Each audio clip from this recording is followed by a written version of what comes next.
Hey, happy Wednesday, I think, right? Good morning. How's that sound? How's that sight? Not too good. It's kind of bright, isn't it?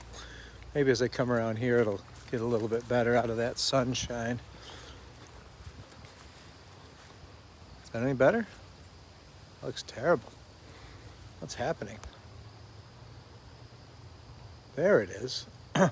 Hey, so I got this little project I decided to do this year. I decided that I'm going to go and make myself a shed in my backyard.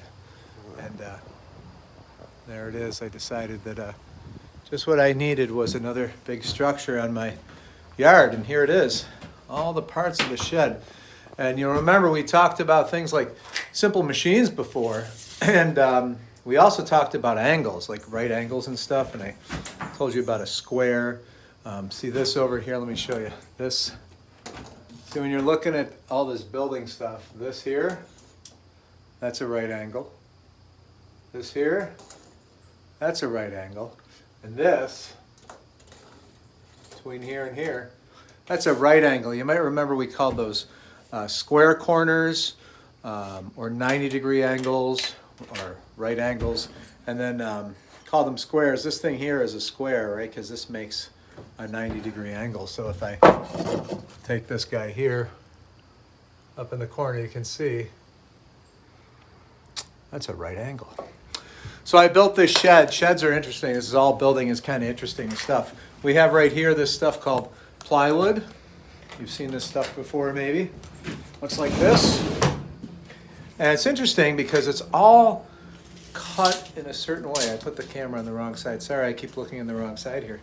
But you'll see here, this is all cut to be 4 foot that way. If I do it this way, just take this. Oopsie.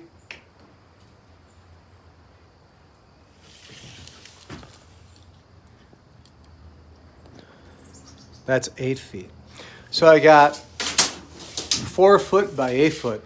And these sheds, when I'm building this, I thought, well, the easiest way to do this is multiples of 4. Actually, most building is done in multiples of 4. And you remember the word multiples from last year. If you don't, you might have to look in your notebook to get a little refresher on what multiples are. So I made this thing kind of big. This is back here, this here, from here to here. That's 8 feet.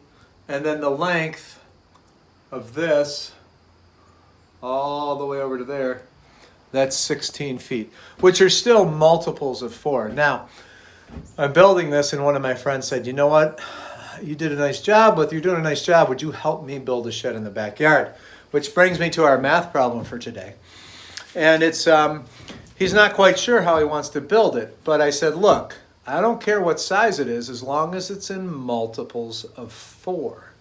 So he has a spot he can put it in. It's like a square spot in his yard.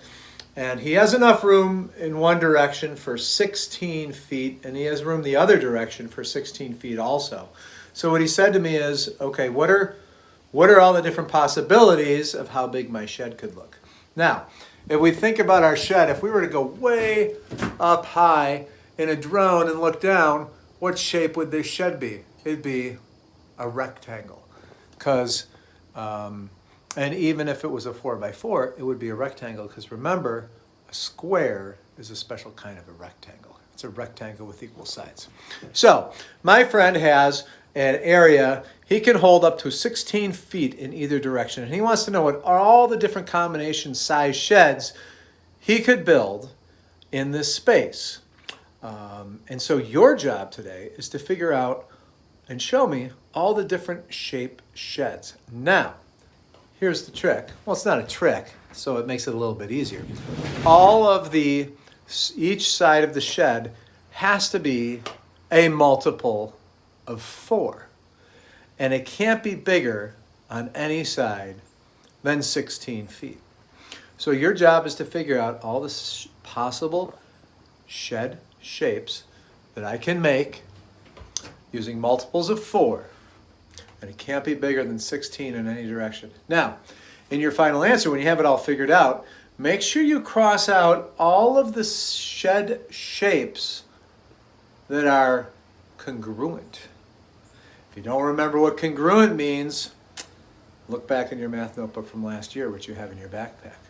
So that's what you have to do, find all the combinations. I'm also going to write this up so that you have it written. And what you're going to do is after this, you can take a little break, think about it, and then get started on your math journal. That should take a while. And then after that, your math journal, you're going to do some read to self time. And then each and every one of you is going to get on Zoom in the Zoom room at 10:30. There's an aerial shot of my beautiful shed. Okay. Bye. Bye. See you at 10:30.